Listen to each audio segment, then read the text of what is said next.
Om Prakash Rajbhar UP Purvanchal का वो नेता जो आज हर दल की जरूरत है।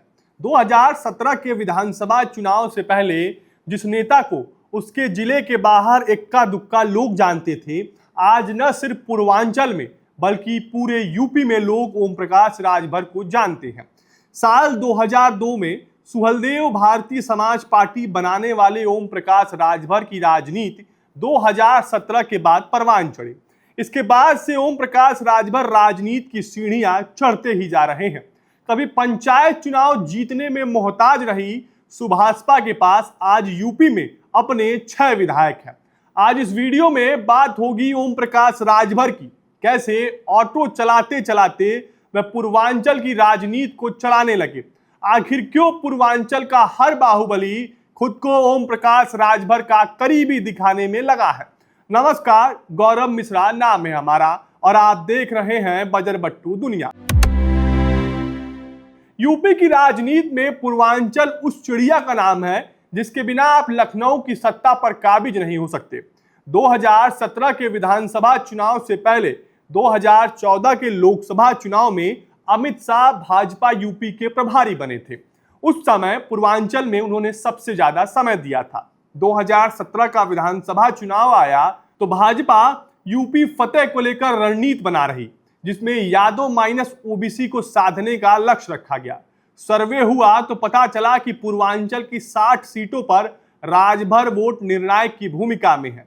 पार्टी में राजभर समाज का कोई बड़ा चेहरा नहीं था, लेकिन अमित शाह की नजर में एक भोजपुरी बोलने वाला पूर्वांचली नेता था जिसके बोलने के अंदाज की जनता दीवानी थी। फिर क्या, उस समय अमित शाह की टीम ने ओम प्रकाश राजभर को रीच किया, मीटिंग करवाई गई, फिर राजभर को चुनाव जीतने पर मंत्री बनने का ऑफर दिया गया और पार्टी को मजबूत करने के लिए फंड का जुगाड़ भी किया गया। अमित शाह से मीटिंग के बाद ओम प्रकाश राजभर की राजनीति परवान चढ़ती रही। चलने के लिए वीआईपी गाड़ी मिली और जनसंपर्क के लिए संसाधन उपलब्ध कराए जाते थे। लक्ष्य दिया गया कि पूर्वांचल में राजभर जाति का गोलबंदी करना है और उन्हें एनडीए के पक्ष में वोट करने के लिए मनाना है। हुआ भी कुछ ऐसा ही। 2017 के विधानसभा चुनाव में राजभर पूरे पूर्वांचल में गए और इसका फायदा बीजेपी को हुआ। प्रचंड बहुमत के साथ यूपी में भाजपा के नेतृत्व में एनडीए की सरकार बनी। इनाम के तौर पर ओम प्रकाश राजभर को कैबिनेट मंत्री बनाया गया। उसके बाद राजभर का राजनीतिक ग्राफ लगातार बढ़ता गया। अपने देहात वाले अंदाज में राजभर जब पूर्वांचल में भोजपुरी में जनसभा को संबोधित करें तो जनता ने उनसे कनेक्ट किया। लोगों को लगा कि ये नेता अपने बीच का है और बिना किसी प्रोटोकॉल के राजभर पहले की तरह ही सर्वसुलभ रहे। इसकी वजह से राजभर जल्द ही पूर्वांचल में एक ऐसे नेता के तौर पर खुद को स्थापित कर लिए जिसका जनता से सीधे कनेक्शन है। ओम प्रकाश राजभर के बढ़ते राजनीतिक कद का तो ये सिर्फ ट्रेलर था। अपने बेबाक अंदाज के लिए जाने जाने वाले राजभर ने मंत्री रहते हुए ही मुख्यमंत्री योगी आदित्यनाथ के खिलाफ ही मोर्चा खोल दिया और 2019 का लोकसभा चुनाव आते आते वह भाजपा से अलग हो गए। अकेले पूर्वांचल की 26 लोकसभा सीटों पर चुनाव लड़े, जिनमें से बीजेपी को 6 सीटों पर हार का सामना करना पड़ा था। अंबेडकर नगर, आजमगढ़, घोसी, गाजीपुर, लालगंज और जौनपुर, इनमें से आजमगढ़ से सपा अध्यक्ष अखिलेश यादव ने चुनाव लड़ा था। इस सीट पर बीजेपी को बड़े अंतर से हार का सामना करना पड़ा था, जबकि 2 सीटें ऐसी हैं जिन पर बीजेपी को बहुत कम अंतर से जीत हासिल हुई थी।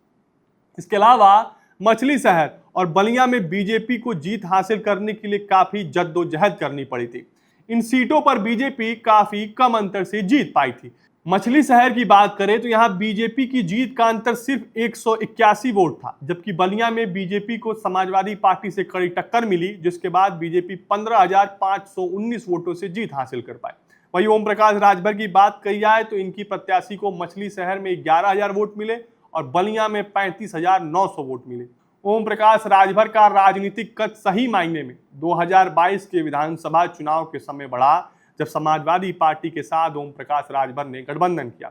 इस दौरान पूर्वांचल में सपा से भी टिकट की होड़ वाले नेता ओम प्रकाश राजभर के वहां हाजिरी लगाते नजर आए, क्योंकि पूर्वांचल में अखिलेश यादव ने ओम प्रकाश राजभर को फ्री हैंड दे रखा था। बस क्या था, इस दौरान झमाझम प्रचार और सीधे योगी आदित्यनाथ पर हमलावर राजभर को खूब लाइमलाइट मिला। नतीजे आए तो भले ही चुनाव सपा हार गई, लेकिन ओम प्रकाश राजभर का कद बढ़ गया और बीजेपी ने उन्हें अपने पाले में वापस बुला लिया। ओम प्रकाश राजभर के राजनीतिक रसूख और उनकी जरूरत का आप इस बात से अंदाजा लगा सकते हैं कि योगी को पूरे चुनाव प्रचार में कोसने वाले राजभर आज योगी कैबिनेट में पंचायती राज जैसे महत्वपूर्ण विभाग के मंत्री हैं। हाल के दिनों में पूर्वांचल के बाहुबलियों के साथ ओम प्रकाश राजभर की नजदीकी किसी से छुपी नहीं है। हर बाहुबली सत्ता का संरक्षण चाहता है। जो बाहुबली सत्ता से सीधे नहीं जुड़ा है वो ओम प्रकाश राजभर के थ्रू खुद को जोड़े रखना चाहता है। ये बात तो उनके राजनीतिक रसूख की हो गई और पूर्वांचल में राजनीतिक पार्टियों को उनकी जरूरत की हो गई। थोड़ी बात उनकी भी कर लेते हैं।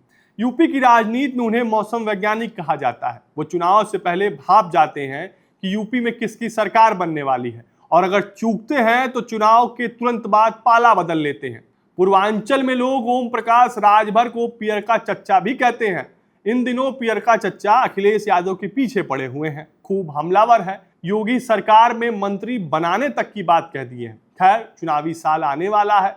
पियरका चच्चा एक बार फिर पूर्वांचल में सक्रिय है और देखना यह अहम रहने वाला है कि 2027 के विधानसभा चुनाव में वो बीजेपी के लिए कितना लाभप्रद साबित होंगे, क्योंकि चुनाव से पहले उनकी पार्टी में नेताओं के आने की आमद शुरू हो गई है। मजबूत होने का दावा तो कर रहे हैं।